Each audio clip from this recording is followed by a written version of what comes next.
Good evening, ladies and gentlemen. Welcome in to what is once again your Friday night TCR Season 7 events and shenanigans upcoming, no doubt, as we watch some fantastic touring cars go around a iconic track. We are here in Germany at the Hockenheimring. Population just over 21,000, so a smaller town. But nevertheless, they hold a fantastic track, and we're doing a slightly shorter version today. As you can see on the right hand side, it looks a bit like Shrek's ear, and that has been cut off. That does go a bit further out and looks a little nicer. It normally has a bit of a longer straight to it, but nevertheless, these drivers won't mind missing out that little chunk, as it will give them plenty of chances to go up for some moves, maybe on the inside, maybe on the outside of that double right-hander where the straight has been cut off. Now, we do have some people on the chat already. Bot Logan, welcome in. Go, JB. Yeah, big shout out to JB. Let's go, guys, from Country Boy Floyd. Wish I was racing too. We wish you were as well, but hopefully we'll see you again soon. And, well, let's kick things off straight away and get into the points then. So, our overall points are as follows. Adam Delmont does lead the way on 443. Will Lyon just behind that 398, and then John Brown on the P3 podium spot for 386. Just behind that is Arthur Thurtle, who once again joins us tonight, but on an Xbox controller. And then we have Kim Andre Bjorklund, 373. And not much between those two. Only a point splits the two apart. Paddy Faulkner at 293. Then we've got Mark Draper on 250. Andrew Lovesey, 239. Pete Newman on 217. And Dan Mould on 164. Now, obviously, it's not normal for Dan Mould to be that area of the table. But luck just hasn't seemed to be on his side this season, so hopefully we can see a turnaround here soon. Now, looking towards the Pro-Am standings then, Neil Stevenson does lead the way on 417 points, followed by Dec Crowther on 335, then Connor Pearson on 320, then Cooper Akers on 277. Now we have a joint fifth place, basically. Fraser Elphick on 270, a same as Fraser Garrity on 270 as well, so battle of the Frasers there. And then we've got 269 for Stephen Fry, 1 point behind those two. And then we have 10 points beyond that, Craig Walters on 259, Alan McCain on 250, Stuart Gibbons on 242, Michael Toish on 226, Wayne Douglas on 132, and Adam McNally on 50 there at the bottom. Now heading over to the AMs, we do have Kev Arlett in P1 with 229, and JB Deju has moved up a position in 224 into P2. Chris Barnes unfortunately being knocked off that P2 spot that he looked to hold and have such a strong gap as well. He's now on 195 in P3. Paul Hurley just beyond that in 193, and we have Carl Fleet on 169 points. Then we have Anthony Hilton on 168, only 1 point between those two. Dan Lewis on 149, Rob Williams on 147, all to play for those two as well, 2 points between them.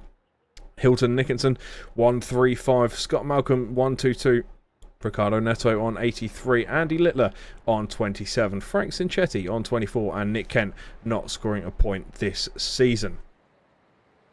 So, jumping over towards the racing then, we are in the qualifying time, and this is where things really do come into play for these guys to grab their positions. 10 minutes left to go for the qualifying then, as we are sitting here at the moment with Mr. Cooper Akers, and I will be back next week, says Patrick Faulkner. Well, Paddy, it would be good to have you back on track. Lots still to play for, and some points out there to grab. But I believe we do actually have a double UK round coming, 2 UK rounds coming up back to back. Let me just pull up the calendar here on our other monitor. And yes, it is. So the last 2 rounds of the season, we are on round 6 of 8, ladies and gentlemen. So there's only 2 rounds left to go after this, which is devastating, but at the same time thrilling, because this is where it comes down to the wire for the points. We go to Brands Hatch next round out next week, and then we have Donington Park to finish it off at the end of May. So once May is over, so is TCR Season 7. I know, heartbreak, tears, but like I say, it's when all the action comes along with it, and we are going to see some fantastic work out there for these drivers to get their points and hopefully score the points they need to climb the ladder and get that podium spot if possible. Country Boy Floyd, glad to see this grow. Let's go Andrew. Let's go Andrew indeed. Patrick Faulkner, it's been a good league. I'm sure numbers will rise as the word gets out. Indeed, SRL back for the first time in a little while, and this is their first season back, and hopefully many more to come. All thanks to this man being one of the few. There's a good team out there, and I will give each individual ones shout-outs as we go. But this man has been through it all, really, with setting up this league. Dan Mould, he does lead the way, 1.5 tenths, sorry, in front of Adam Delmont. But yes, Dan Mould has been involved in a lot of background work, and as he goes quicker there, he's done a fantastic job at setting up the league and maintaining it to this point as well. So top job from him. And what we'll do, like I say, there are other people within the team, and then they don't go unnoticed. So a big shout out to Dan Lewis for doing all the points graphics as well this season. Fantastic stuff from you, sir. John Brown, obviously the man behind all the stuff that goes behind the scenes, and yeah, he's done, again, so him and Dan Mould have done fantastic jobs, work hand in hand. They may argue and they may bounce each other off of their doors, but I tell you what, they're a great duo, and they've put on some fantastic league racing here as well. And we can't forget, but we've got to shout out the average sim racer, who's dug me out of a hole or two this season, and he's done some fantastic work for this league as well. So top shout outs to them. So please do share your praises and give them your thank yous and everything when you get a spare moment to do so. So the question is from Country Boy Floyd, who do you think will get P1? Now that is a very good question. At the minute it's looking like a Dan Mould, but Adam Delmont has gone quicker. So where is Mr. Delmont? There he is, just in the background there.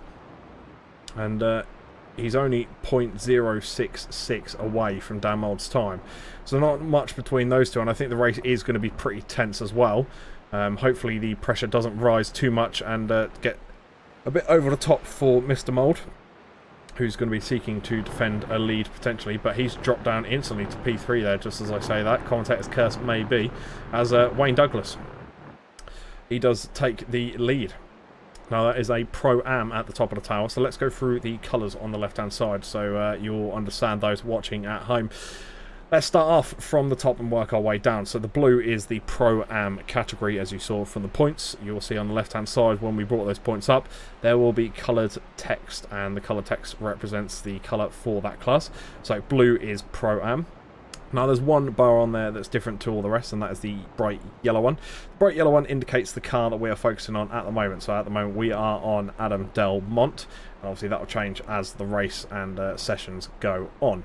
Just beyond that, we have green, starting with Dan Mould. Now, the green of Mr. Mould there is not standing for the SRL. It's actually standing for the Pro category. Adam Delmont obviously is a green, but because we are focusing on him, he is currently yellow. But that is there's a group of 4 there of all the greens, so that is the Pro class. And then jumping down to JB Deju, that currently leads the way for the AMs. Now that red colour does stand for the AM category. Obviously we will see some drivers move, no doubt, in between seasons. But that's how things stand with the classes. So that is how the colour system works there. So it's all colour coded and meant to help you out a little bit better for understanding who is where.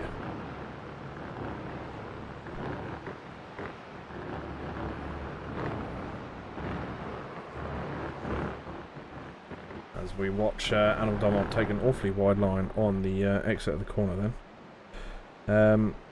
Patrick Faulkner. Delmont will get some time in, yet we both ran next year on Tuesday.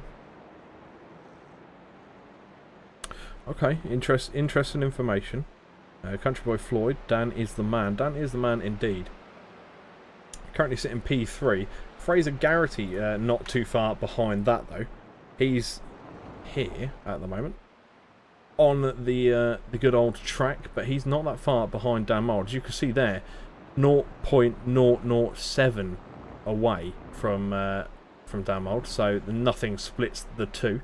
And let's look a little further down the grid as well. More things are getting close, as Neil Stevenson there, he's having to basically pull everything out that he can, because 0.012 away is Cooper Akers, and then Stuart Gibbons just under a tenth behind that as well. So there's a lot of close times here as well. Let's not forget Craig Walters, who's 0.006 away. So there's a lot of people that are going to be close up and matching with each other in terms of race pace. Now let's bring up the track map, and you can see here, I'd say the person with the advantage at the moment in terms of clean air is P23, and that's Anthony Hilton here towards the back of the grid, car number 420. And he's doing everything he can to try and catch Hilton Nicholson's time. Now, obviously, some of these drivers do get time to go out there and have practice during the week. Others don't. Obviously, it depends on their situations during the week. Some people do have busy lives, so not everyone does have time to do any practice. But Anthony Hilton is one of those people that are going to try and throw everything they can at it on the night. And I don't know who has loads of practice and who hasn't had as much. Normally you can tell from the time and tower, but judging on how close everything is, there's a chance that all of these drivers have had practice, or none of them. So you never really know, especially with the TTRs. It does bring some incredible racing as well.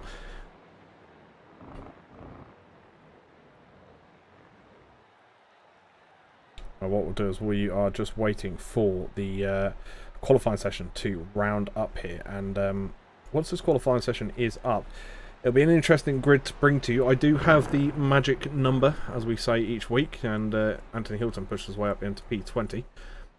But I do have the magic number of the reverse grid for this session. That will be coming up, and I will reveal that to you with during race 1. So keep your ears pinned back for that one.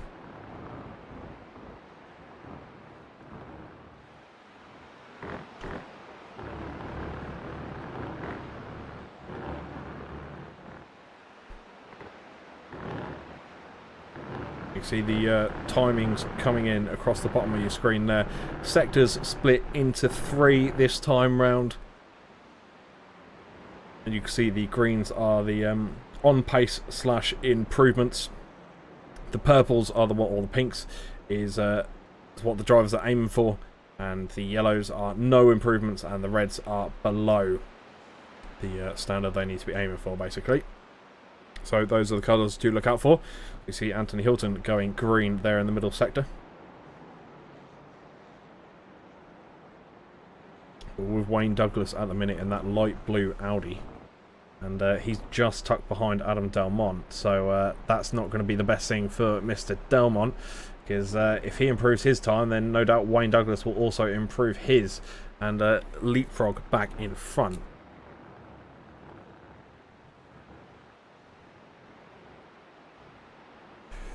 I'll just wait for the remainder time to lapse for the qualifying session.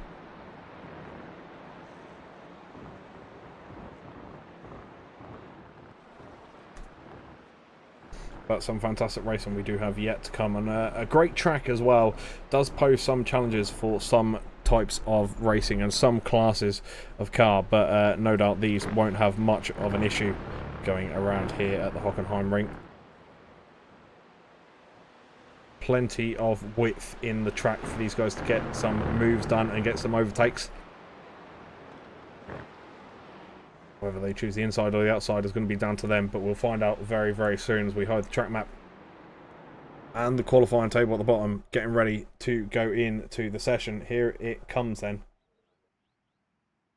So let's bring you your grid. Wayne Douglas starts us off in P1. Adam Delmont P2. Dan Mole P3. Mark Draper P4. Stephen Fry P5. Fraser Garrity P6. Kim Rodri Bjorklund P7. We've got P8 for John Brown. Derek Crowther P9. Kev Eilert, the top am, leading the way for that class in P10 overall. Then we've got Arthur Thurtle, Neil Stevenson, and going on from that we have Fraser Elphick, Alan McCain, JB Deju, Cooper Akers, Craig Walters, Stuart Gibbons, Chris Barnes, Anthony Hilton, Paul Hurley, Hilton Nicholson, and Carl Fleet there towards the back of the pack. As we wait for the red lights to come up and get us underway.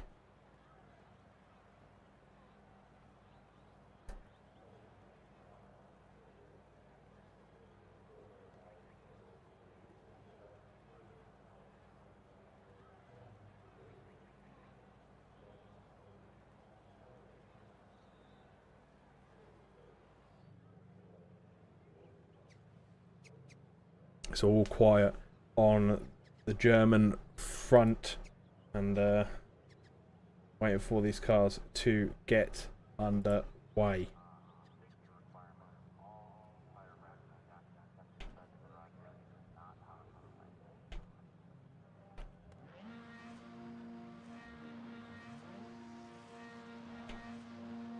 Five red lights up, and we are off and underway here for the first race of the TCR this evening. First race of two, second one having 25 minutes rather than 20. Great start for P1 there, and as we scroll back through the grid, this is where cars going side by side, and instantly I'm hearing some tyre screeching towards the background. There, as you can see, Craig Walters rejoins the track, and I think possibly some earlier slip-ups from him in that corner, unfortunately. That's going to prove to be a bit of a pain for Mr. Walters there. And if you look towards the bottom left of the screen, if you can't tell the cars that we are focusing on when they are side by side like this, you can see a picture of their car in the bottom left corner. As we're going to have cars going side by side throughout this opening segment of this race. Chris Barnes trying to go around the outside of Cooper Akers there, and he's actually going to be under attack as well from Anthony Hilton, who's just behind in the white, black and green livery Audi there. And Barnes does hold that inside line. Can he get that momentum on top of Cooper Akers? He does, and just enough to keep his nose in front, but he does have the outside line. Cooper Akers does take the initiative and the advantage as they come down towards the back straight. And what we'll do is we'll get the track map up nice and early for you as well, so you can see exactly where we are on the track as we go around, as Chris Barnes does make maximum use of the track there, going onto the rumble strips. Takes the defensive line, doesn't let Cooper Akers pass, and the chrome rear end of Chris Barnes makes it through and passes on by. Here is the man Dick Crowther then, and he's trying to get onto the back of this battle for JB Deju and Fraser Elphick, who are just in front of him, and they're going to go almost side by side. He's actually corner to corner with Mr. Deju just in front there with the bright, I'd say lime coloured rims almost, as Dan Mould having a bit of side by side action there, corner to corner with Mark Draper, and Mark Draper does back off and let Mould go up the course just a little bit. So a great opening for these cars this far, and no doubt it normally is for these races. You can see the battle box is there now in the bottom right hand corner. See, Dan Mould is right up the backside of Adam Delmont there, and trying to push on through. But can he get up higher on that podium spot? Not just yet, and this train of cars really is sticking close together. I think this could be an absolutely fantastic night of racing. You can see the lovely camera angle there we have down the back straight,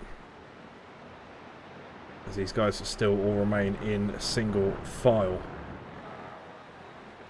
Now looking down the timing tower, you can see all the cars still relatively close together. Not many cars getting too close for an overtake yet. The first gap is opened up on Neil Stevenson's position.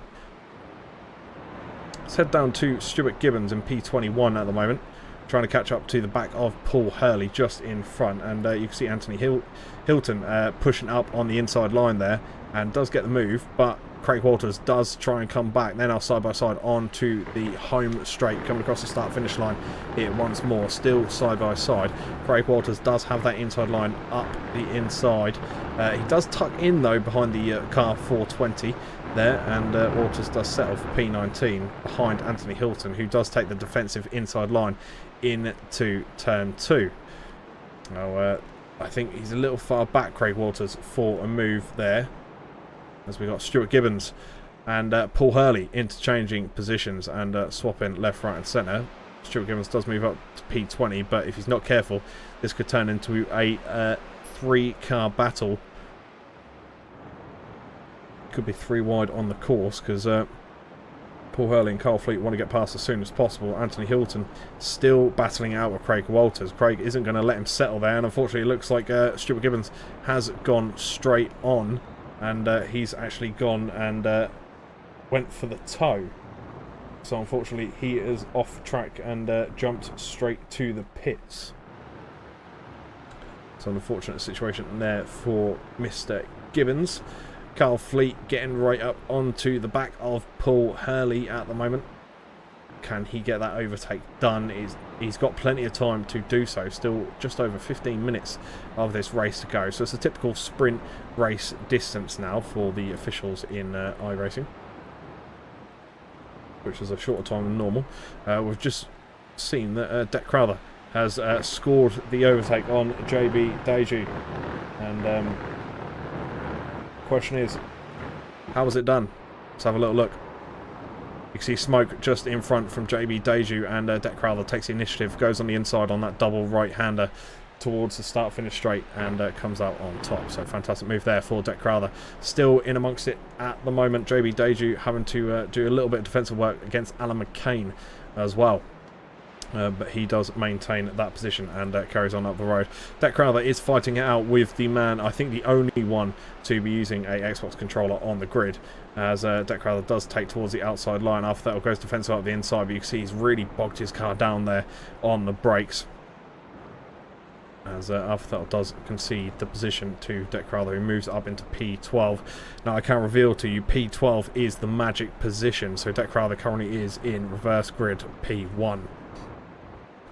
So P12, hosted by this man here, is the position to be in. Not that these drivers will know it yet, but they will soon find out, and no doubt the message will come across. And it's really difficult to tell what place to fight for, whether you settle or you risk it and you try and push on, because ultimately you want the maximum points, but at the same time a reverse grid P1 could seriously work in your favour at a track like this if you keep your momentum going. And someone that's done a fantastic job of that so far is Wayne Douglas, your P1 sitter at the moment, with Adam Delmont chasing him. With the quickest lap time there for Mr. Delmont, actually. A wonderful job from him. This is the gyro cam from inside Adam Delmont's vehicle, inside the car there, just off of where he sits. You can see the blue rear end of Wayne Douglas just in front in that Audi, and the time is getting a little closer now between these two. Probably not going to be much in it coming up to the next few corners, but they've got to be careful because Dan Mould is half a second behind. So any slowing down from these two, and Dan Mould's right in it and up for a chance to win this race, and that'll be fantastic for Mould. A great points boost there late on in the season, but a later push is better than nothing at all.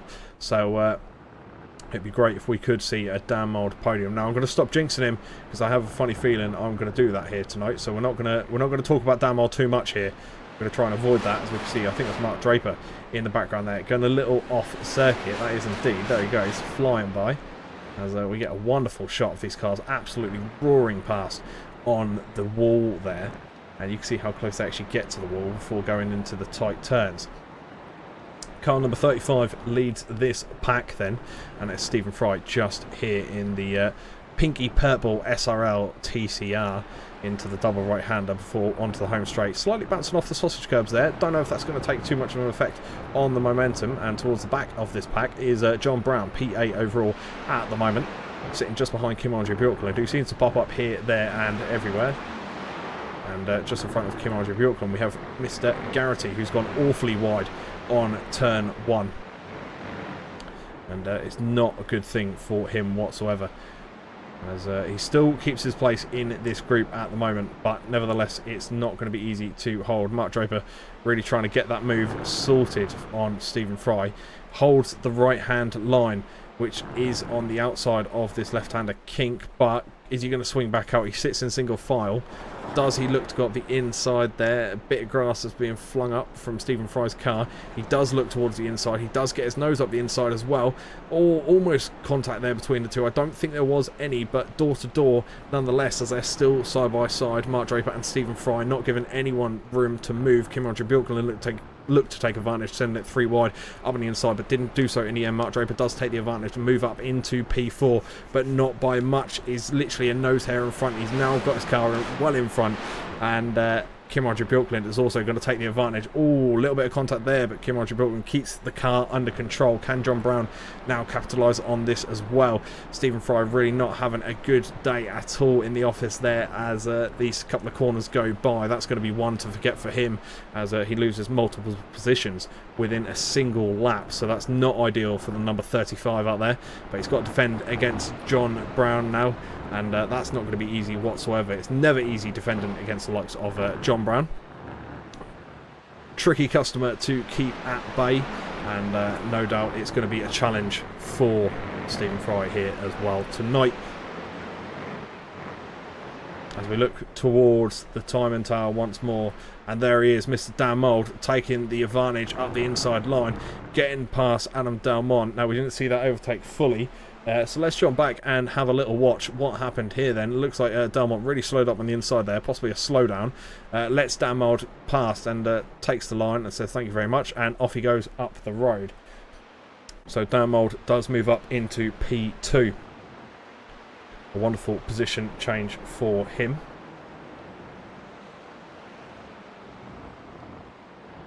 As he now focuses on chasing down the leader for what could be his opening victory of tonight.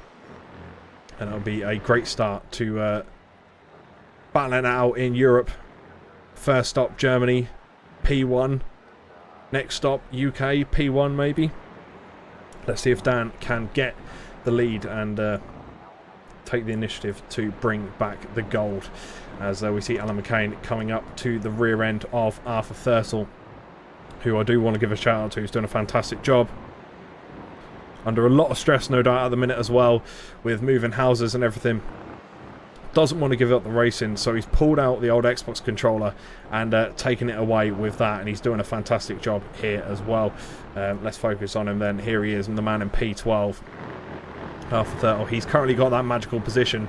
Alan McCain may or may not know this, but if he takes that position, he's reverse grid P1. Now, what an interesting scene that would be, seeing Arthur Thurtle reverse grid P1.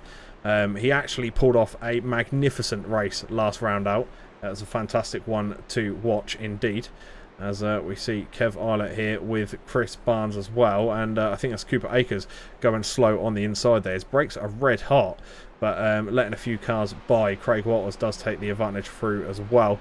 There is Chris Barnes chasing down Kev Eilert, and JB Deju just up the road here then. Not too far ahead, but he is currently leading the AMS at the moment. So what we'll do is, if you look at the top of your screen, you'll see the leaders for each class. Currently Douglas, Wayne Douglas that is, leads the race overall, but also leads the Pro-Ams. Now Dan Mould currently P2 overall, but he does hold the P1 spot for his class. And then obviously jumping back to Mr. Deju here, P14 overall, but he's got that P1 spot, so that's the main thing to focus on at the moment for some of these races. As you see Dan Mould here getting really close to the car of Wayne Douglas. The battle for P1 is well and truly on now. Can Dan Mould get the move he needs as we go into turn one? Taking a wide line, a wide exit for both of those cars there. Same for Adam Delmont, trying to get any kind of advantage back up towards P2 and P1 as he can. And as we have cries in the chat, let's go Dan, get that win from Country Boy Floyd. Appreciate you all for joining us. Welcome in. Make sure you do drop a like on the stream as well. Really do hope you're enjoying it. And if you're not subscribed, it takes 2 seconds. Just hit that subscribe button. Help SRL reach their targets of their subscription goals. So please do like, share, and subscribe if you can as well. That would be fantastic. As Dan Mould really closing down the gap now. A couple of attempts is all that's in it. He can basically smell the fresh fuel coming out of that Audi as they're almost going bumper to bumper through these turns at the Hockenheimring. Car number 66 does lead the way at the moment. Number 80 behind, number 37 behind that. Familiar numbers in this territory of field. As we do see once again wide lines coming out of that turn, and some tyres getting on to the infield where the gravel lies, and that's certainly going to slow cars down, and that slowed Mr. Mould down, or pulled him away from that P1 by 1/10, so he's now 3/10 behind your leader. Does he close the gap here though? Is this where he's gaining his advantage? Still remains the same as is now starting to go up ever so slightly, back up towards 4/10. So Dan, whatever you were doing before, do it again, because it's slipping away from you. Don't let it go. JB Deju now on the back of Arthur Thurtle. Adam Kane has got in front of him and now holds that magical P12 position, that reverse grid P1. So that'll be something to look out for this race. The question is, who's going to get it? We're going into the last 5 minutes of the race already. That's how quick the time does go by in these races. So when you think about it, there's not a lot to really play with here on this course. As you see, Cooper Akers and Craig Walters once more battling it out. Now this is a battle between these two that I'm sure isn't nothing personal, but these two have battled it out many times over this season, and no doubt this will not be the last as we head towards the double UK rounds. I think it's all going to get a bit hectic over there, and Craig Walters does go wide, unfortunately. He loses a couple of positions there. As you can see, Anthony Hilton does get in front of him in the black, white and green there, just in front of the 420. Heading into the right hand and now towards the back straight of things.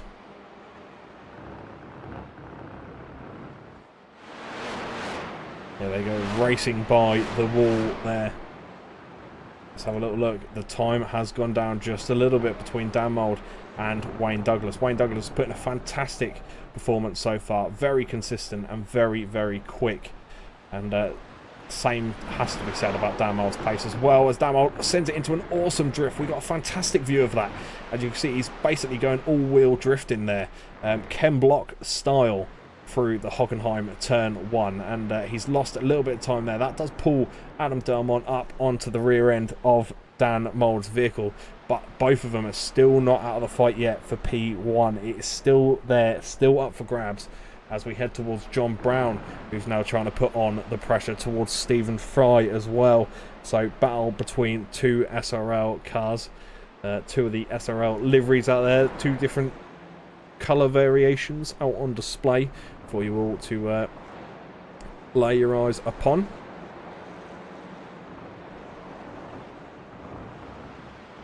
You can see they more or less matching each other's lines, and this is a common occurrence I think we're going to see throughout tonight indeed, is people following each other's lines and basically sticking in a long single file queue, and I think that's what we're going to see for the majority of this evening.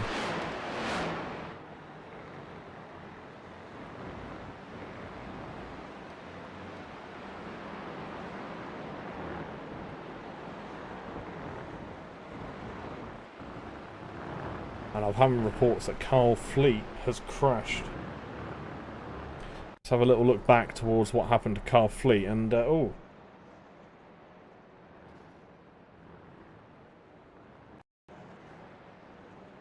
Three incidents of collision there. And it looks like he's potentially been spun. There was a little bit of bouncing going on between two cars there, but you can't really see what initially caused the vehicle to be facing the wrong way. So I'm sure if we get an interview after these sessions tonight, we'll find out exactly what had happened there to Carl Fleet's vehicle.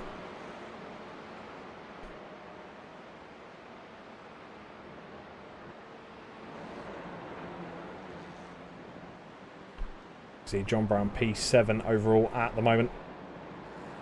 Sitting just in front of Fraser Garrity, there's as you can see, the time tower does show yellow, so he's not quite close enough at the moment. However, Stephen Fry is closing the gap ever so slightly. Same can be said for Adam Delmont, who's also trying to close that gap towards Dan Mould. There he goes. You can really see how much the camera shakes as these cars fly by, so they may not look like monstrous things, but my lord, do they make a massive roar as they go around the Hockenheimring here to close off the last minute and 20 seconds that we have crawled our way into. As you see here, going into the double right-hander, this is Delmont's view at the moment. The two cars sitting in front of him, both within touching distance realistically, but the white flag is out.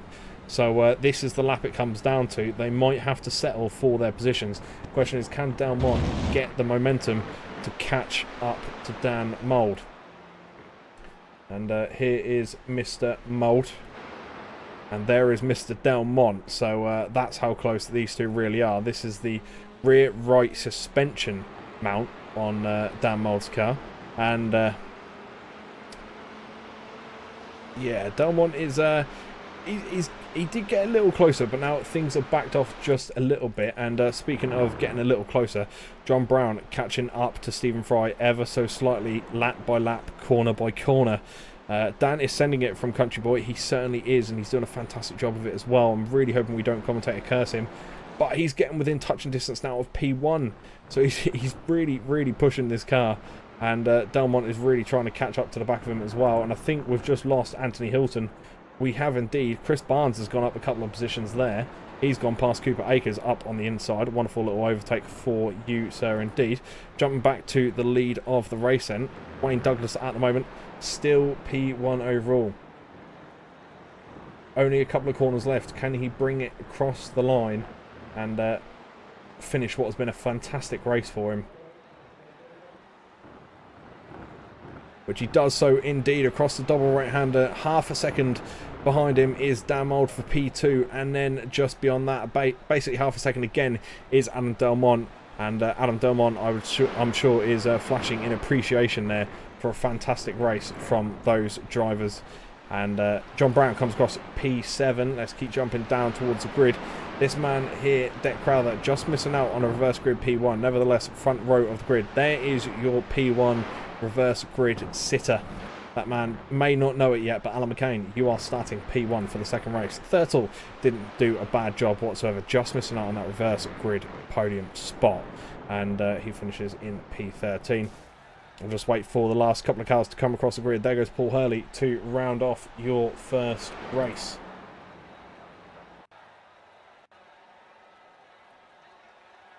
And what we'll do now is we'll bring you your results, and they are as follows. Wayne Douglas does finish in P1. Dan Mould, P2. Adam Delmont, P3. Mark Draper, P4. Kim Andre Bjorkland, P5. And then we have Stephen Fry, P6.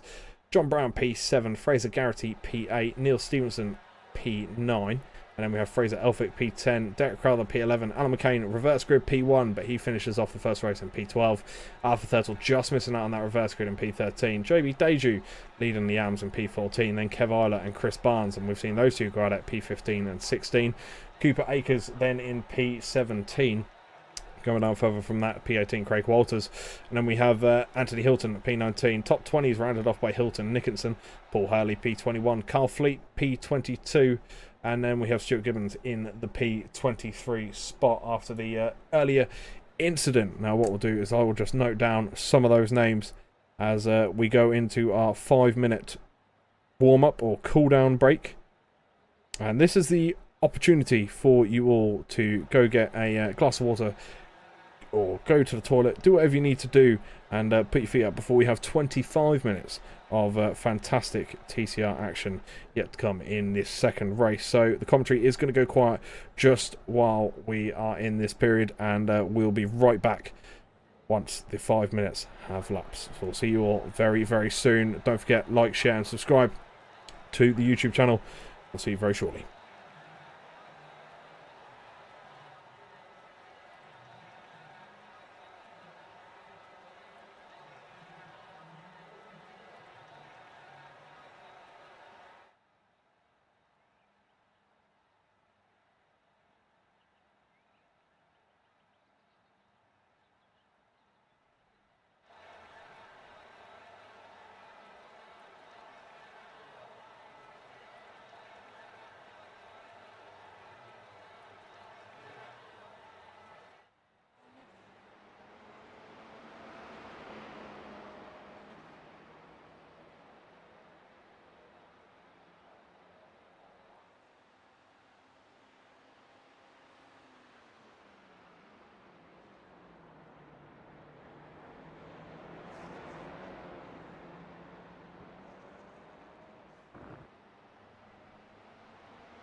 Well, welcome back, ladies and gentlemen. We have returned for more commentary into the second race of this evening.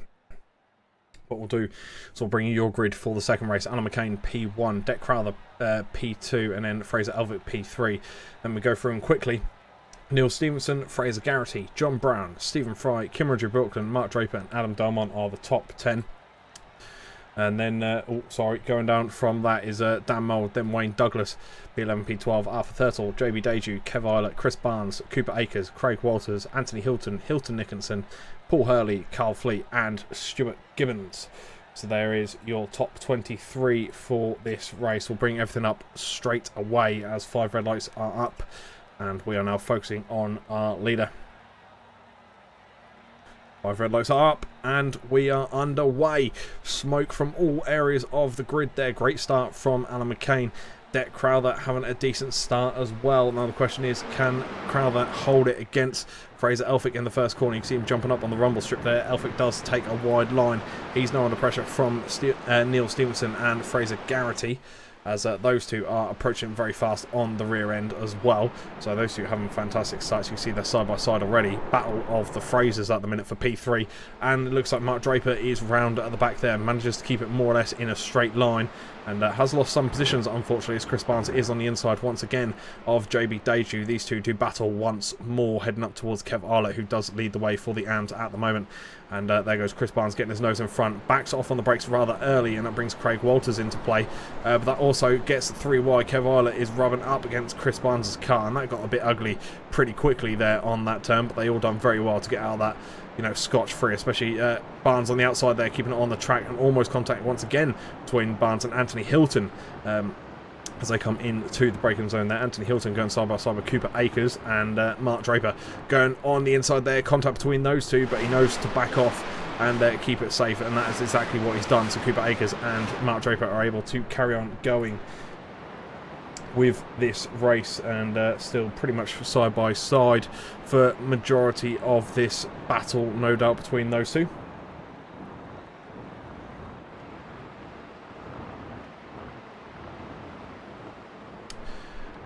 As things were getting pretty tense very quickly there for Dan Mould as well, who's side by side with Adam Delmont up the home straight then for the first time round. And these two giving each other love taps as they go down the straight. No doubt they'll be joking around about that. I can already picture Dan Mould's laugh there as these two knocking each other's paint off of the SRL cars. As you can see, Dan Mould does take towards the inside line, does have his nose up in his inside as well. Adam Delmont has to give him space, does so indeed, but has that extra momentum, gets his car in front of him and moves off into the distance. So Dan Mould unfortunately cannot clutch a hold of that position. Fraser Elphick closing down on Deck Crowther then in P2, and this is Mr. Elphick in that bottom podium spot at the moment. Fraser Garrity just behind that. Battle of the Frasers resumes still to this moment, and unfortunately Stuart Gibbons is out of this race as well. I'm not too sure what happened to Mr. Gibbons. He might not have even started the race, to be fair, and in fact I've had Stuart Gibbons jumps to the pits instantly, so I don't think that he managed to get out there on the circuit and put in some laps, as Anthony Hilton is switching and swapping positions apparently back here. I think that could just be the graphic going a bit loopy, because sometimes these drivers do jump in and out of connection issues, so you'll see the car disappear momentarily and then pop back on track, and that will send the overlay there in a bit of a frenzy. As you can see, Anthony Hilton checking if the grass is the right height, and just seeing if we need those German engineering lawnmowers out there to shorten the grass down a little bit and mow the lawn. And he has confirmed by jumping back to the pits and told the pit crew that the grass is the correct length, and no doubt he'll, I'm guessing, will be spending the rest of the race in the pits, as he jumped to them pretty swiftly after realising the grass was cut to the correct level as requested prior to the race. Wayne Douglas on the inside, P13 overall.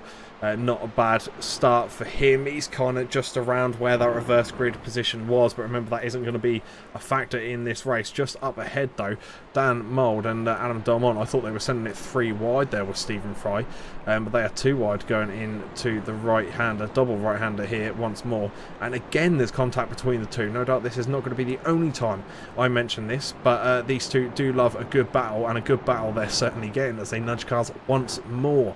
And we thought great racing was in race 1. Well, it carries on into race 2. There you can see the Union Jack and the Italian flag livery wing mirrors of Dan Mould's car just in behind Adam Delmont. Now, if that isn't the Italian flag, I'm pretty sure it is, but if that isn't, I'm going to get absolutely crucified by Dan Mould after this race, but hopefully I won't. And hopefully he's having a stress-free race as well, because I know he's been up to his eyes in it as well, with the Batman logos on the rear end of that car. He is trying to chase down Adam Delmont, and that's not an easy job to do, but knowing Dan Mould, he'll make it look easy as pie. So jumping back towards Wayne Douglas then. At the minute, he's just behind Craig Walters in the blue, red and black as they got the home straight. He looks towards the inside line, that bright blue of Audi with the lime green wing mirrors. You can see them basically getting into drifts there into turn 1 once more. The smoke flaring up behind their vehicles as they really do push these cars to their absolute limits. Heading towards turn 2 then, the car 66 still in P13 at the moment. The leader of the AMS Championship just behind. They've actually gained a position because Craig Walters has let them by. And Kev Eilert, who is an absolute bombshell this season, blitzing pace through the pack many times over, week after week. And that is exactly why he's leading the AM class at the moment and the championship as well. A dominating performance from him all season round. And he's had some great battles with Chris Barnes as well. And no doubt himself and his teammates could be proud. And this is one of those teammates, I believe, as well. Paul Hurley in the same looking livery, the blue, yellow and white camouflage there. See Paul Hurley having Carl Fleet just in behind him, and Carl Fleet had that incident earlier on in the first race. There goes Hilton Nicholson and JB Deju as well. And it looks like Fraser Elphick possibly having some issues. No, he I think there was just a bit of blinking going on, bit of blinkage. So he is still cruising around in P3 at the moment. All these cars are still once more close together. Fraser Elphick is the quickest car out there as it stands. 134 flat basically as these guys come around once more. Mark Draper getting really close towards the back end of Kev Eilert's car then as they come around here again. This Hockenheimring honestly brings non-stop action all the time. It's a fantastic race to commentate over and a great one to watch as well, as Craig Walters takes a different line and lets Chris Barnes through as well. And in fact, he's not going to let him through that easily as Chris Barnes and Craig Walters go side by side once more. And Walters does have that inside line up the left-hander kink. But the double right-hander is going to go the way of Chris Barnes if he can get the braking correct. He's gone over the grass there. Question is that going to be a slowdown for Chris Barnes' car? We'll see what the stewards say and whether they told him to slow down or not. You can see that rather large wing mirror. No, sorry, not wing mirror, the central mirror. Rear view, that's the one I was looking for, of the Audi there. And probably one of the biggest mirrors I think I've ever seen inside a vehicle. So German engineering right there at its finest. Go big or go home, I think is what they said when they were putting the mirror into the Audi, into the touring car there. But a solid race so far for Chris Barnes and Craig Walters. Interesting tactics, letting some people by, but nevertheless, I'm sure there is a reason behind it, and we'll find out again if we have an interview. But Mark Draper does get the position in front of Kev Eilert. Kev Eilert really putting up a good fight. So the question is he going to get that inside line again? He does look like he's going to go for it. He's a little too far back for turn 1. Possibly beyond that though, as you can see the track limits really do get pushed out wide on turn 1's exit.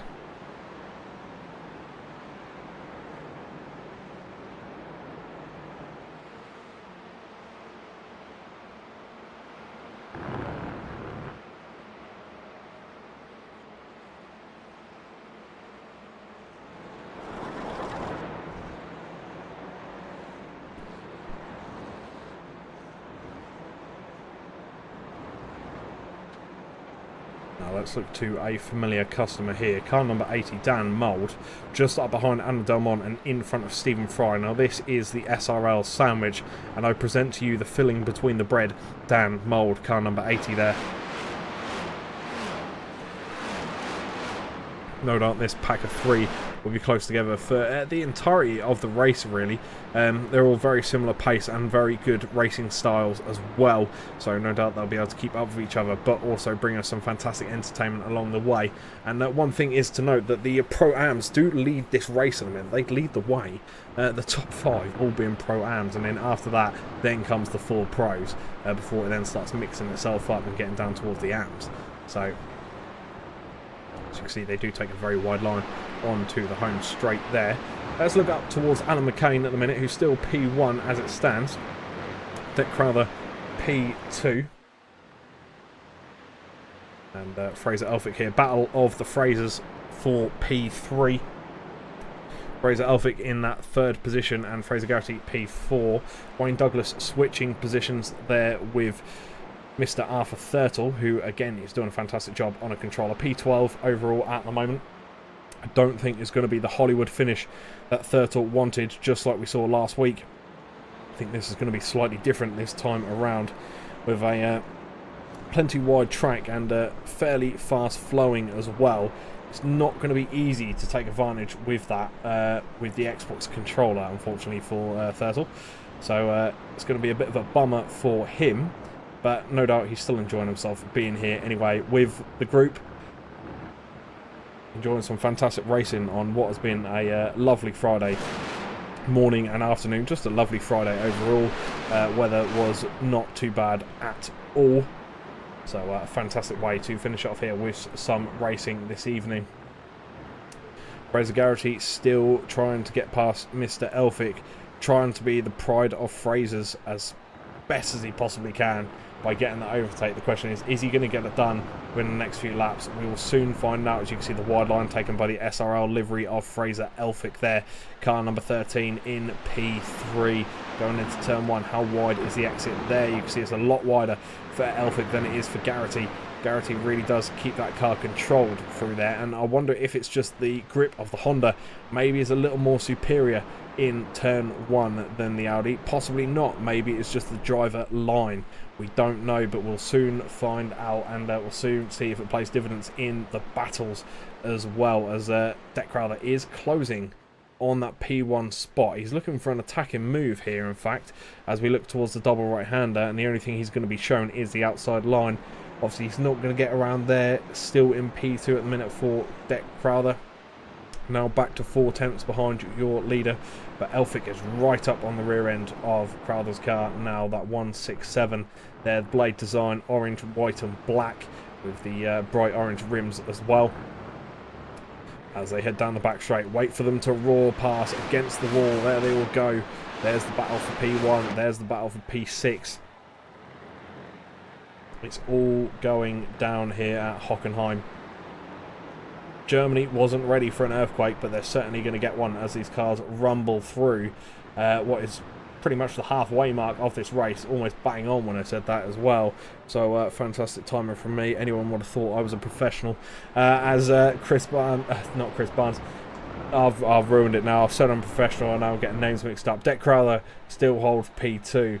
But Battle of the Frasers is ongoing at the minute, but Elphick looks to go on the attack rather than the defence, as he's trying to catch up to Crowther in front. You can see the wide lines taken once again by the Audis. Wayne Douglas going a wide line there, but getting the quickest lap time. And Kim Andre Bjorklund is around, and heavy damage for Kim Andre Bjorklund. Let's have a little look back at what happened here. Oh, unfortunately there was contact. There was contact between the two.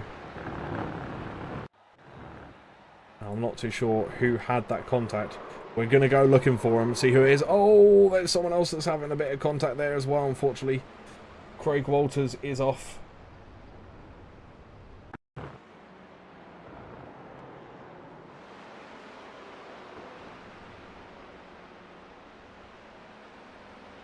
Unfortunately, Craig Walters went off, and I think he was actually rubbing up against this man here.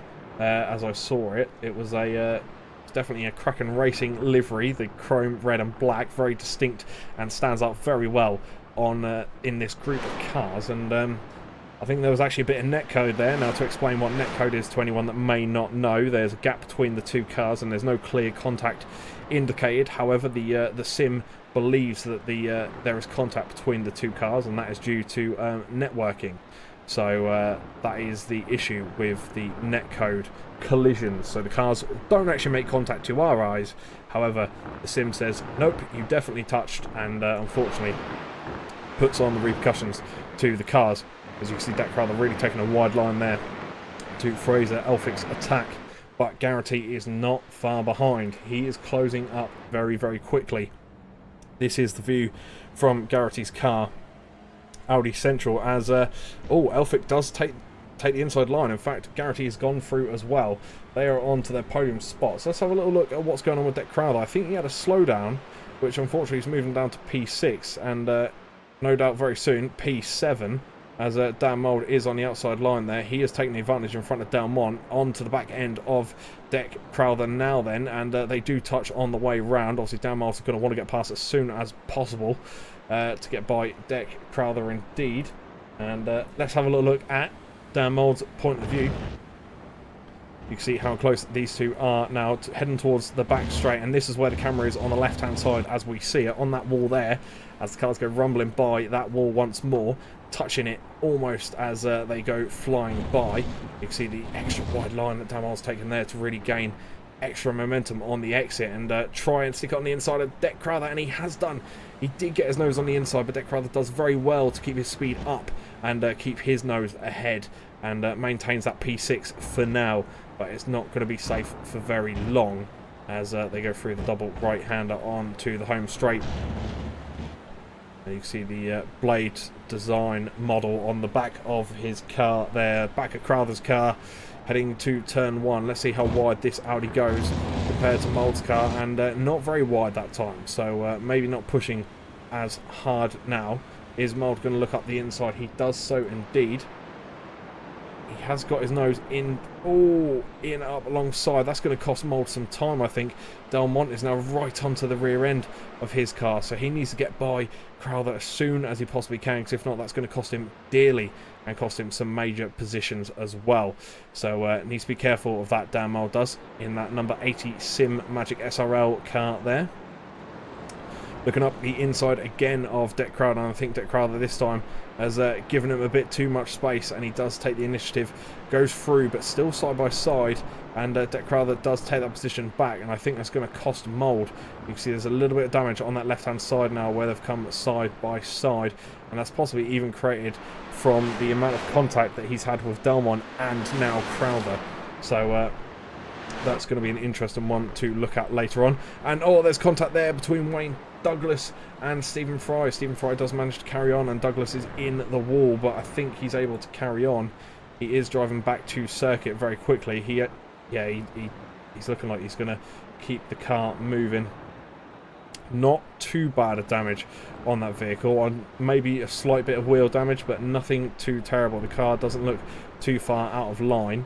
We'll just see if he goes into the pits this lap. Doesn't do so, so maybe he's going to see how it feels for a lap or two and take it from there as Adam Delmont looks to put the pressure on Dan Mould once more. The question is, can he do the move that he needs to get in front of Mould? But then he's got to deal with trying to get past Deck Crowther, as we've seen so far, has done a very good job at defending, and these guys have got very physical out here on the track tonight.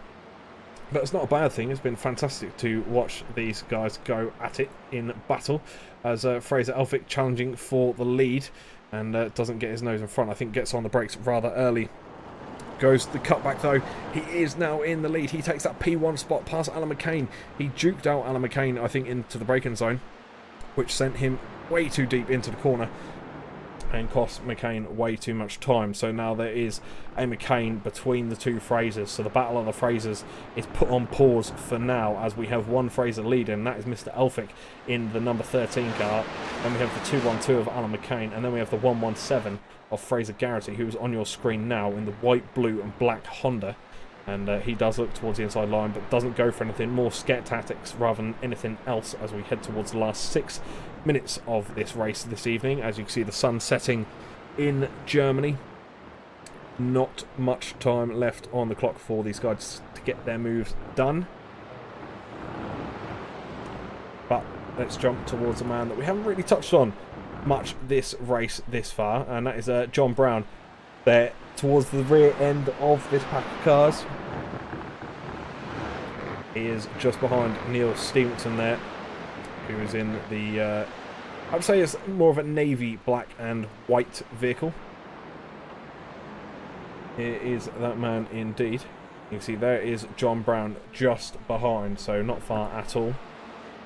As the Ignium Motorsport livery powers on through P4 and tries to keep it going, keep that momentum to get onto this battle that's ensuing now. And you can see Fraser Garrity really had to back off there because there was contact between him and Alan McCain. And Dan Mould is having a little bit of a friendly battle with Det Crowther, and he has got past the Det Crowther defence. And has Delmont now done the same? And in fact, yes, he has. There's a little problem with the cameras there, so let's look back at what happened here. Dan Mould in front of this pack of three. Then we have Alan Delmont goes up the inside there. Det Crowther was turning in as Delmont suddenly swooped out of nowhere, as it seemed, and takes the position past Crowther. But he's not having a bad race at all as Crowther. P8 overall, not terrible for him. Let's look towards John Brown then, who's taken the fight to Neil Stevenson at the minute around the outside line. Can he do it around two corners on the outside onto the home straight? Can he carry that extra speed? He does look like he's holding that as well, and doing a fantastic job at it indeed as he gets his nose in front, and he's gone into P4. So he's gone past Neil Stevenson through turn one, slight tap of the brakes just before we enter the corner, and he's managed to keep that Audi well on track and not go as deep or into the exterior zone of the track as much as some of the other Audis that we've seen out there tonight on track. So he's done a fantastic job at that indeed. Let's look towards Dan Mould, who once again is taking the fight to Neil Stevenson. Neil Stevenson not having the greatest of days. Now we are going to see a battle of history here, because once again we're coming up to that point where neighbours battle neighbours, and if you've ever seen neighbours fight, it normally ends up with the police getting involved, and I think that's what we're going to need for this one in the Hockenheimring. You're going to have to call the German police force down here, because Dan Mould is about to take the fight to John Brown, and we've seen how that ends up in the last couple of rounds as well, as we cast our minds back a couple of rounds, and you'll remember that these two actually had a coming together during their battle, sending each other off the course, so they've got to be careful with that. And it's going to be interesting to see what these two do, as Neil Stevenson has contact and he goes rear end first into the barrier, and the back end of that does not look good at all. Someone get on the phone to the AA. They're going to have to come collect this car, I think. Neil Stevenson says no, it still runs, it'll work, and I think that rear left wheel is actually going to fall off any second now. You see sparks flying out of the car, as that is some serious damage done to the back there, as Paul Hurley fast approaches towards Neil Stevenson, who's doing donuts off of the course now, so add dangerous driving to the charges. So we need, not only do we need the German police, as we said before, we also need the AA to tow this car away for impound by the looks of it. But Dan Mould still trying to clutch onto the back of John Brown. Not going to be an easy job to do, but nevertheless, if he does, we're going to be introduced to some fantastic battles. Kev Eilert at the moment sitting in that P1 spot for the AMS. Now, if you take a look to the top of your screen once again for the final time this evening, that is the leaders of this second race heading into the last 2 minutes now. Fraser Elphick leads the race and leads the Pro-Ams. John Brown leads the Pros in P4, and Kev Eilert in P12 that we're focusing on right now on the 111. He is the man that leads the AMS. So they are the people to watch out for. And let's look towards John Brown then, who's come up to the final few corners of this lap. 1 minute 30 to go. Not much time left for these guys to get in the positions that they so desire. Can John Brown get onto the podium? That final step is just in front of him. This is the onboard view, and you can see how damaged the back of the 117 is.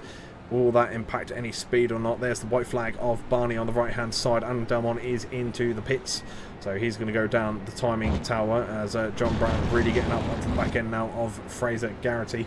Can he get past one of the Frasers to catch up and get himself onto that podium? It looks like Adam Delmont in the background there has still moving down the tower, in fact. I was going to say he's come out of the pits, but that wasn't Delmont. Let's figure out who that was, shall we? I'll get there in a second. No, I won't. It's Neil Stevenson. That's who it was. Coming out the pits, obviously, from that earlier bit of damage. And he's back on track. Now, Dan Mould is having a bit of a fight with Deck Crowther once again. And, well, we've seen this once before. Now, can Crowther defend Mark Draper? This is a customer he hasn't had to deal with this far, but I'm sure he'll have some interesting words to say as he approaches the rear end of Deck Crowther to try and get by him. John Brown, unfortunately, dropping off a little bit of time there to the car ahead, so it doesn't look like he's going to get that position.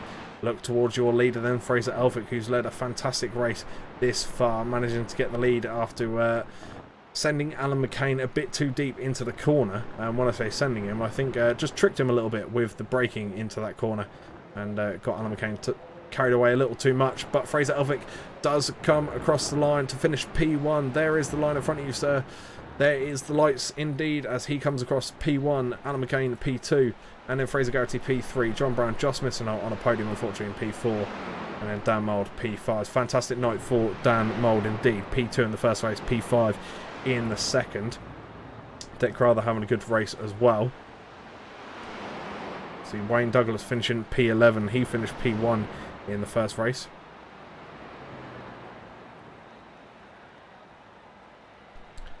And what we'll do is we'll just wait for these cars to all come across the line and finish off this second race before we get over into the booth for the interviews for tonight's racing.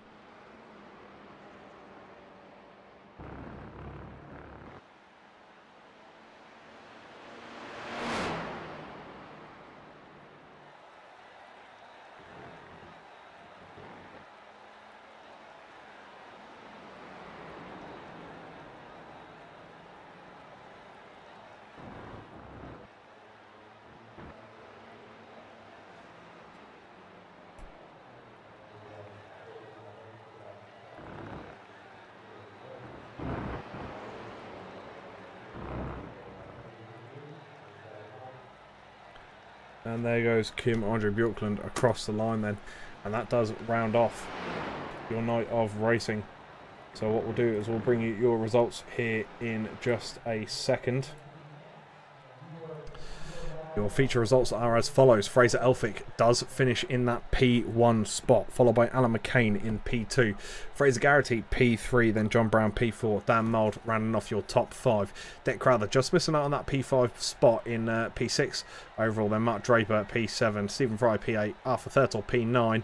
Great result for him on an Xbox controller. Kev Eilert P10, Wayne Douglas P11, Cooper Akers P12, Chris Barnes P13, Adam Delmont P14, Paul Hurley P15, Carl Fleet P16, JB Deju P17. As we scroll down the grid and bring you a little bit more, Hilton Nickinson P18, Kim Andrew Bjorklund rounds off 19th, and then Neil Stevenson is topping off your top 25. Craig Walters P21, Anthony Hilton P22, Stuart Gibbons unfortunately with the early retirement in P23. So that brings the end of the racing here tonight. But don't go anywhere if you want to hear the voice of the drivers. Stick around because we'll be bringing them into the booth in just a moment.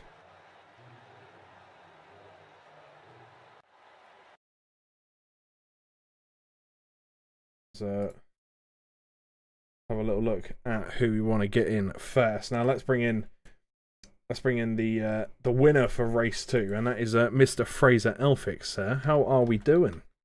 I'm a bit of a puddle at the moment, honestly. It's absolutely melting in here, but no, just about survived. Well, you did a fantastic job. Now, there's something I want to talk about, and that was the move on Alan McCain into the double right-hander. Now, that was an interesting one. Was that a bit of early braking from you to try and send him deep like you did, or was there something more to it? So yeah, I braked slightly early trying to go for the cutback. I'm not saying it would have worked, but he basically outbroke himself, and I managed to get my nose in the inside. And I know Alan well, so I know that if I'm alongside, he'll give me space. You know, I don't mind racing with him. So yeah, went for the move, managed to get it stuck, gave him just enough space on the outside, made it through clean. It was a fantastic overtake. It really was. But obviously you gained that position and then you kind of stuck it out for the rest of the race, and a fantastic race at that as well. A good overall performance. What were your thoughts on Hockenheim? It looked like a fairly fast flowing circuit. You know, you could really string up corners together very, very nicely. How did you feel with it out there tonight? So it's a layout I've not actually raced before. It's an interesting one with that right-hander down that back straight, where it cuts it short. It's this weird. It's difficult to find the braking zone. It's a tough little complex of corners there, but we survived it. You did indeed. Now I want to take your attention to turn one. Obviously, the car of choice for you today was the Audi, and we saw the Audi taking a very wide exit in turn one. Now, was that due to the grip of the Audi, or were just all the Audi drivers thinking alike and just using the exact correct amount of runoff, shall we say, before the extra little ticks come out for the checkbook of the marshals? Well, so for the first race, I didn't run as wide as that at the start, but everyone was. And the truth is, that's a 1x out there, but you gain a lot of speed by doing it. So if you can't beat them, join them. Do you know what I'm saying? So at the second race, I just managed my instant count, made sure I didn't get anywhere near 17, which would have been a drive-through. And yeah, took advantage. That's all it is, and that's what all the Audis were doing. And I think a lot of the other cars as well, taking a deliberate 1x on exit. And no doubt it's a sacrifice well made as well, especially seeing as obviously you came away with the P1. The Battle of the Frasers was well and truly on tonight as well, as we saw you and Fraser Garrity going hammer and tong at it for part of that race as well. Was there a bit of pressure from the rear end from Fraser Garrity? Yeah, Fraser's fast, and he was especially fast at the start there. And I'm not going to lie, having the same name, I kind of want to be. He's the first person I want to beat. Do you know what I mean? I want to be the fastest Fraser on track. Yeah. 100%. I get what you mean, and that's why we call it the Battle of the Frasers here in the booth as well. Yeah. So it's fantastic to watch. But a great overall race for you as well. You're looking forward to the double UK outing. We have Brands Hatch first off. So are you looking forward to that? Is that a tracker that you fancy? Yeah, for sure. It's a common one that's raced in these TCRs. It's a good track to run on. I'm not sure how much practice I'm going to get. It's going to be a busy weekend with the Northlife, the 24-hour race this weekend. So I think I might need to take a bit of a break at the start of the week, but by the end of next week we'll get some practice laps in and we'll see what sort of times we can set. Sounds like a plan indeed. Well, if you are racing in Nurbo 24-hour race, I do wish you all the best and top job for taking part in that as well if you are doing that. But I will give you the floor, and please do give any shout outs and thank yous to anyone you wish to do so. Yeah, well, it's good to see Dan on track tonight. I wasn't sure he was going to make it. He wasn't here last week, but I'll need to have a look back, see how he did. I always like watching his streams. He's very animated behind the wheel, let's say, so that's always fun. Yeah, and as always to you guys, another great job, and I'll watch back this replay later on. Well, thank you very much for your shout outs there. I'm going to let you run and join the others, but hope you have a fantastic evening. And once again, good luck with the Nürburgring race, and hope it all goes well for you. I appreciate that. We'll need all the luck we can get. Thanks, guys. Thank you very much. So that is one Fraser down. Now, I think it's only fair if we bring in the other Fraser, and let's drag him in now. He's the other Fraser in the league, but he goes by the codename Frazzles. Sir, welcome in. Hello again. How are we? I'm hot and tired. Tired after that one, are you? Oh, that was a tough one, that was. Yeah, I can imagine. And we were just talking to the other Fraser on the grid there, and we were just saying about how there's a bit of name rivalry between you two, would you say? No, he's faster Fraser and I'm slower Fraser. Well, that's not what he was saying. Well, he was saying that he says that you're very fast, and you're the first man that he wants to beat out there on the circuit each week because you have the same first name. So, do you have that kind of look on it as well? Do you always want to beat that Fraser? Is that always the way you look at it, or are you just completely the opposite? Nah, there's one driver I just want to beat each week just to rub it in his face, and that's Craig. Just try to beat Craig each week. That's all it is. And I believe the person that you're obviously referencing, Craig Walters, who finished a P21 overall in the second race there. So you being on the podium spot in the second race must have been a fantastic feeling. Yeah, it is. Gutted about the first race when I got the slowdown and lost 2 positions. It was so close, but I'm not going to complain. It was a great race. Now, the slowdown that you picked up, what corner was that on? Because we saw a couple of people getting slowdowns in the same corners. So you got slowdown on T1 if you run too far. Yes. And into chicane, if you even just touch the one blade of grass, you get a slowdown. Yeah. And did you just hit that the once, or did you trigger a couple of slowdowns during the race? I only had the one slowdown. I just pushed a little bit too wide, and it just understeered slightly, and just all 4 wheels went off the track and got a slowdown.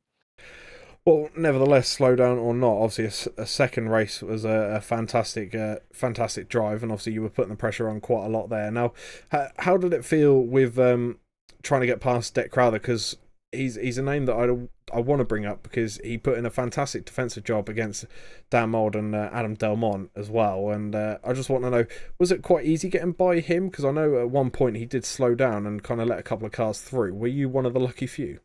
I was one of the lucky few, but I'll be brutally honest, how Deck's been performing this week, I didn't think I'll be able to touch him or even keep up. He's been putting some great times in. So I was gutted when I saw him go backwards. I was like, it is what it is, but freebies are freebies.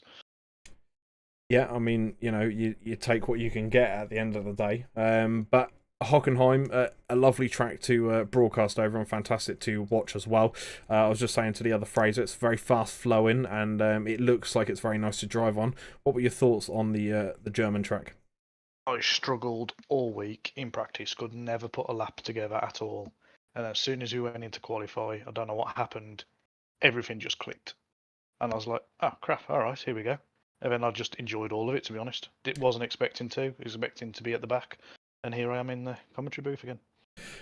You are indeed, and thank you very much for being here. But it's a track that's obviously a little wider than most as well, and a track we go to next week is in the UK. We have a double UK outing, and the first one's at Brands Hatch. Now, what's your feelings towards Brands Hatch? Is that a liked track for you? I feel like that's a bit of Marmite for some people with the UK selection. I'll be really honest, Brands is one track that I just don't like. I can't get on with, never can put a lap together, so... But I couldn't put a lap together at Hockenheim, and here we are. So who knows what will happen next week? Yeah, you never know. On the day, anything could happen. It'll just be like a switch and it'll flick, just like it did for you here tonight at Hockenheim. But a fantastic P3 result for you indeed. And once again, as always, I'll give you the floor to shout out anyone you wish to do so. It's going to be a bit of a random one, but I'm going to actually shout out Adam Delmont. I've been asking him for tips all week in the Civic and over the past couple of weeks, and obviously his tips have been working, getting more consistent, more faster. So, just a shout out to him, really. Fantastic. Well, thank you very much for that. And, we look forward to seeing you next round out at the Brands Hatch. And I've heard there is a Nurbo 24-hour race going on. So if you are taking part in that or watching that, obviously hope that all goes well. But I look forward to seeing you in practice and seeing you next round out for some more points and hopefully another podium. Hopefully, we'll see what happens. Cheers, Callum. Thank you very much. Not a problem, mate. Thank you very much. And now what we'll do is that brings us on to, I believe, the last interview of tonight's outing. And that'll be with Mr. Kev Eilert. We'll bring him in here in just a moment. Here he is indeed then. So, Mr. Eilert, welcome in, sir. P1, fantastic result for you. How are you feeling? Absolutely sweaty. What? It was absolute craziness. That was.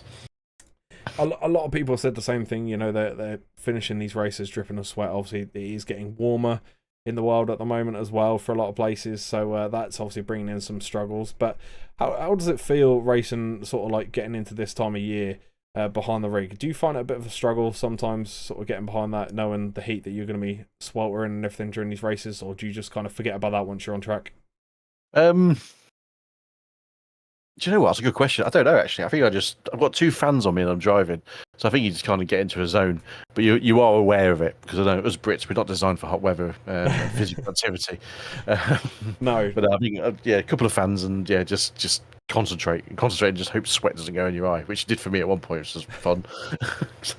Well, I could tell you what, the heat may be a little higher in the UK than where it is where we race tonight at the Hockenheimring, because you put in a fantastic display. Obviously, you were up there in the AMs in both races. The second race being a more dominant performance, I would say, being a bigger gap between you and P2 of Chris Barnes. 2 cars split you two. So not a bad result at all for you there. But leading the championship, obviously this late on in the season, 2 rounds left to go.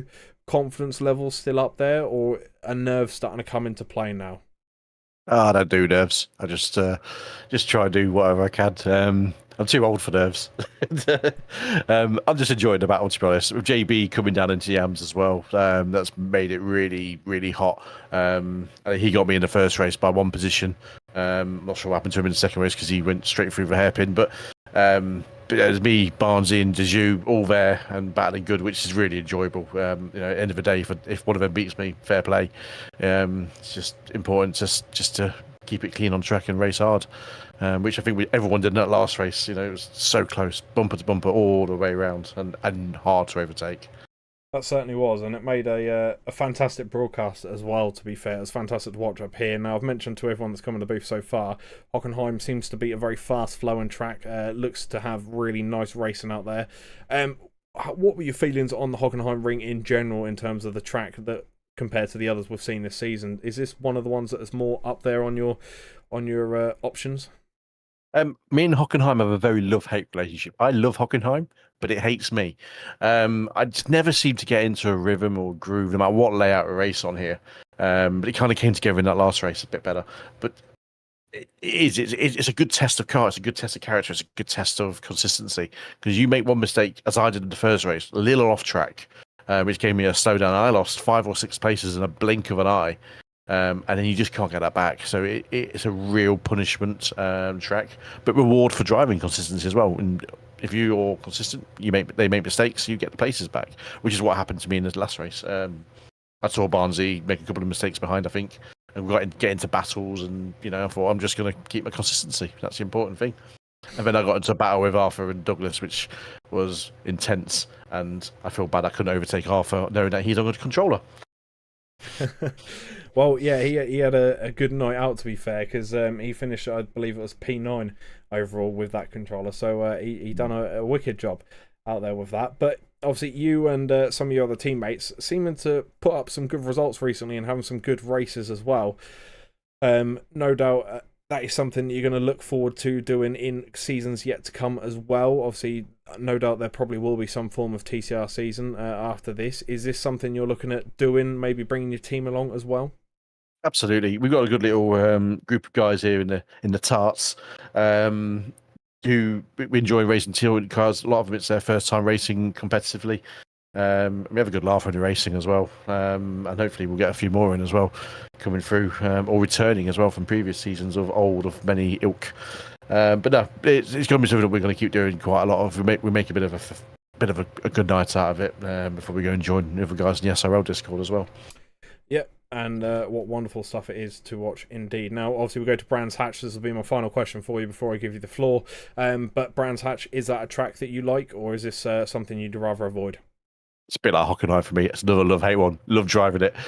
Whether I get the reward from it is another matter. Again, tough track to overtake on. I think Druids is going to be the only one to really set up some good clean overtakes in. So I'm not going to be overtaking there, so just giving the game plan away, so I'm going to have to find somewhere else. But I think there's plenty there to entertain, and also if it's hot, it's going to be a sweaty one again. Yeah, it certainly will be. But as always, I'll give you the floor. Please commence with your shout-outs and thank yous. Big shout out to the boys I race with in the team tarts, and and you guys obviously again for the broadcast, and Dan's John Brown, myself obviously for the support we give everyone throughout the SRL, and I'll see you all next week. Sounds good. Well, we look forward to seeing you next week and the next round, and hopefully you can pick up another fantastic result for the AMs and work your way towards that promotion into the Pro-Ams, and we look forward to seeing that as well in the coming seasons. But I'll let you go, and hope you enjoy if you are taking a part in the Nürburgring 24-hour race. I wish you all the best of that, but if not, we'll see you again very soon, next round out at the Brands Hatch Racing Circuit. Cheers, pal. Take it easy. Thank you very much, and bye-bye. Well, ladies and gentlemen, that is going to round it up for the interviews this round, and that is going to be it for the Hockenheimring as well. So that concludes our night here in Germany. We're now going to jump on an aeroplane and go all the way over to Brands Hatch, ready for next Friday's racing, where we take on the UK in 2 outings. The first one, obviously, being at the Hatch. The second one being at the Donington Park as well, and that's the full circuit we'll be racing on there. So a great couple of tracks to be on, and Brands Hatch is certainly going to bring some fantastic close racing. So look forward to seeing you all then. Make sure you drop a like on the stream and you subscribe to the channel, help SRL hit their goals, and share the stream out as well if you know anyone that might like some racing and doesn't mind bearing to listen to my voice for just over an hour and a half. Then please do get them involved here as well, and take them to the stream and let them know what we're all about. If you want to get involved, there is a QR code in the bottom right hand corner of your screens. You'll see that will get you straight into the Discord, where you can either chat with the drivers and just have a nice chill space to talk with the racers in this fantastic series, or it's a great way to get yourselves involved and start asking some questions ready for next season. 2 rounds left to go of season 7 before we commence our way into the future. So if you want to get yourselves involved, it's never too late. Start asking the questions now, pay later, and let's get rolling. But until next time, we'll see you next Friday out for TCRs. Have a good week, and wish you all the best for the Nürburgring 24-hour. Thank you and goodbye.